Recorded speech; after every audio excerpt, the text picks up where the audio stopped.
Ever since I was a kid, I always had a love and fascination for Greek mythology. It first started with the monsters of Greek mythos that really caught my attention. Monsters like the Hydra or Orion's great hunt against Scorpio.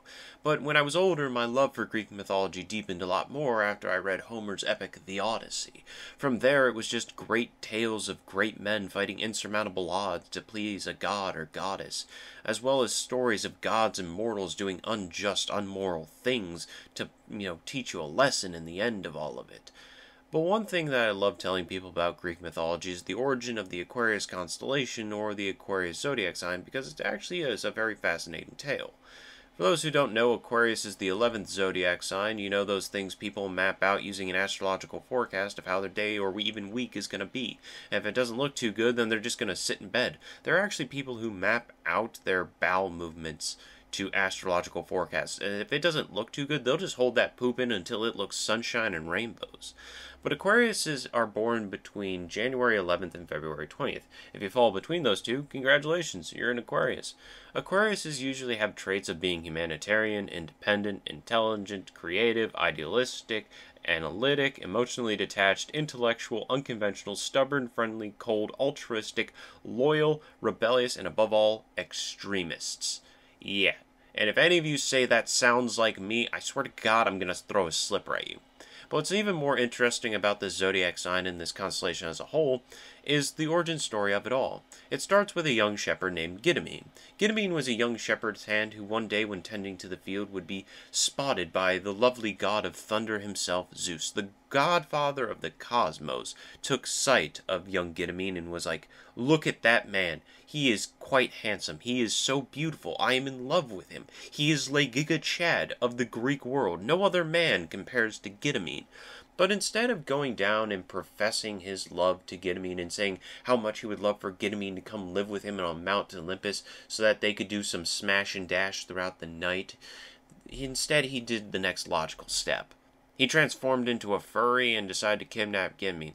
Look at this depiction of Zeus turning into an eagle and kidnapping Gidamine from the field. Tell me that isn't romantic. That doesn't just make your heart grow a flutter. There is nothing more romantic than a man turning into an animal to kidnap a child or grown man. But anyways, Zeus takes Gidamine up to Olympus, and you have to think about Olympus like this. It's the domain of the gods where you can't go unless the gods invite you, and you're surrounded by gods 24/7. So if Gidamine tried to escape, there's a high chance that he'd be caught by one of the gods, or they'd just straight up smite him. And he can't get out of Olympus without the help of the gods, so he's basically trapped there like it's some sort of Alcatraz. But Gidamine's family would eventually find out that Gidamine went missing and would ask the gods to return him to them. And Zeus basically just leans over Olympus and says, "Hey, I'm not gonna do that." And instead decides to give Gidamine's family a bunch of horses, and that was supposed to basically suffice for Gidamine serving the rest of his life in Olympus. And I mean, what is Gidamine's family going to do? It's Zeus, the godfather of the cosmos.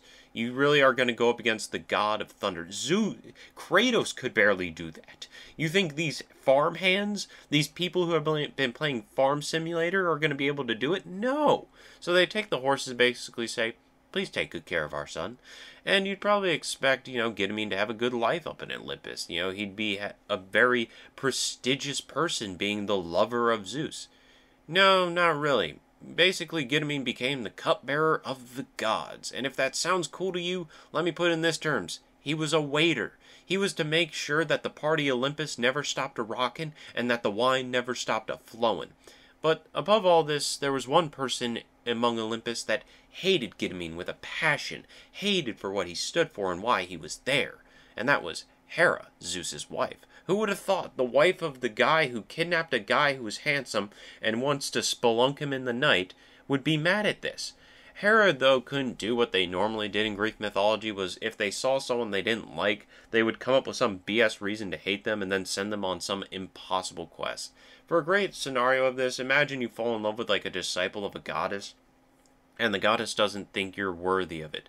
They could just be like, "Alright, great warrior, you want to marry my disciple and take her away from me? Then you must prove yourself to me. If you go and kill this unkillable monster that's killed many people before, and it can come back from the dead if you do kill it, then by all means, marry my disciple, you have my blessing, and this would lead to a lot of people dying.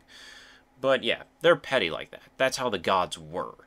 But Hera knew that she couldn't do something like that to Gittimene, for she would face the wrath of Zeus, or Zeus would probably just intervene to save Gittimene from it all, making Gittimene basically an immortal token to Zeus. But in the end, she would just spill drinks on him, trip him up, make him look like a fool in front of the other gods, and really just try to belittle the kid. But Gittimene would still be mortal at the end of the day and spend the rest of his life in Olympus till he eventually passes away. Zeus, who loved Gittimene so much, would immortalize him in the constellation known as Aquarius, which is a very odd constellation to choose because Aquarius isn't the easiest constellation to find. It's made up of a bunch of very dimly lit stars that, unless you're an expert at stargazing or you have some sort of star map, you're not going to be able to find Aquarius that easily. Unlike things like Orion's Belt or the Big Dipper, which have two very iconic things in them that make them very easy to spot, Orion's Belt, the 3 stars in a row, and the Big Dipper having the North Star, it's going to be very hard for someone who's new to astrology to find that. But maybe in the sense this was so that only Zeus knew where to look to find Gittimene in the night sky. But in the end, you, if you were born in Aquarius, have to live with the fact that the astrological forecast sees you as a very intellectual loner who is very cold to people and could possibly be a terrorist in the late future, as well as the origin story of your entire birth sign being that a god got horny, turned into a furry, kidnapped someone, and then put him into a constellation to hide them from everyone else.